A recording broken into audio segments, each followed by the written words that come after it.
Hello, ഇന്ന് നമ്മൾ നോക്കാൻ പോകുന്നത് ഈ ഒരു ജൂലൈ മാസം ഇനി അങ്ങോട്ട് OTT റിലീസ് ചെയ്യാൻ പോകുന്ന ചിത്രങ്ങൾ ഏതൊക്കെയെന്നാണ്. വീഡിയോയിലേക്ക് മുൻപ് വീഡിയോ ലൈക്ക് ചെയ്യുക, ചാനൽ സബ്സ്ക്രൈബ് ചെയ്യാൻ വേണ്ടി ശ്രമിക്കുക. കമലഹാസൻ നായകനെത്തിയ ചിത്രമായിരുന്നു തങ് ലൈഫ്. ചിത്രം ഇപ്പോൾ മുതൽ നെറ്റ്ഫ്ലിക്സ് എന്ന OTT പ്ലാറ്റ്ഫോമിലൂടെ OTT റിലീസ് ചെയ്തിരിക്കുകയാണ്. ചിത്രം കണ്ടവരുടെ അഭിപ്രായം തീർച്ചയായും കമൻറ്റ് ബോക്സിൽ രേഖപ്പെടുത്തുക. ടൊവിനോ തോമസ്, ലാൽ എന്നൊക്കെ പ്രധാന കഥാപാത്രങ്ങളായ ചിത്രമായിരുന്നു നടികർ. ചിത്രത്തിന് അത്യാവശ്യം ഒരു വിജയം സ്വന്തമാക്കാൻ വേണ്ടി സാധിച്ചിട്ടുണ്ടായിരുന്നു. ചിത്രം ഉടൻ തന്നെ സൈൻ അപ്പ് എന്ന OTT പ്ലാറ്റ്ഫോമിലൂടെ OTT റിലീസ് ചെയ്യുമെന്ന് കൺഫേം ആക്കിയിട്ടുണ്ട്. മമ്മൂട്ടി നായകനെത്തി വരാൻ പോകുന്ന ചിത്രമാണ്.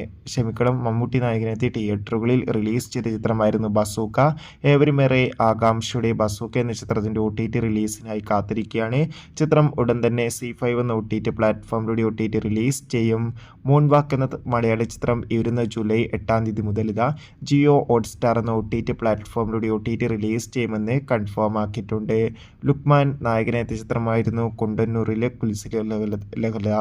ചിത്രം ഈ വരുന്ന ജൂലൈ മാസം തന്നെ സൈൻ അപ്പ് എന്ന OTT പ്ലാറ്റ്ഫോമിലൂടെ OTT റിലീസ് ചെയ്യുമെന്ന് കൺഫേം ആക്കിയിട്ടുണ്ട്. എന്തായാലും കുണ്ടന്നൂരിലെ കുൽസിത ലഹള എന്ന ചിത്രത്തിന്റെ കൂടുതൽ അപ്ഡേഷൻ അറിയാൻ വേണ്ടി കാത്തിരിക്കാം. മിക്കവാറും ചിത്രം ജൂലൈ 10-ാം തീയതിക്ക് തന്നെ OTT റിലീസ് ചെയ്യുമെന്നാണ് റിപ്പോർട്ടുകൾ സൂചിപ്പിക്കുന്നത്.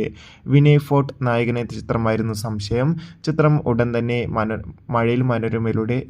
മനോരമാക്സ് എന്ന OTT പ്ലാറ്റ്ഫോമിലൂടെ OTT റിലീസ് ചെയ്യും. ഇന്ദ്രജിത്ത്, അനുശ്വര രാജൻ എന്നൊക്കെ പ്രധാന കഥാപാത്രങ്ങളായ മിസ്റ്റർ ആൻഡ് മിസ് എന്ന ചിത്രം ഉടൻ തന്നെ നമുക്ക് മനോരമാക്സ് എന്ന OTT പ്ലാറ്റ്ഫോമിലൂടെ ആസ്വദിക്കാൻ വേണ്ടി സാധിക്കുന്നതായിരിക്കും.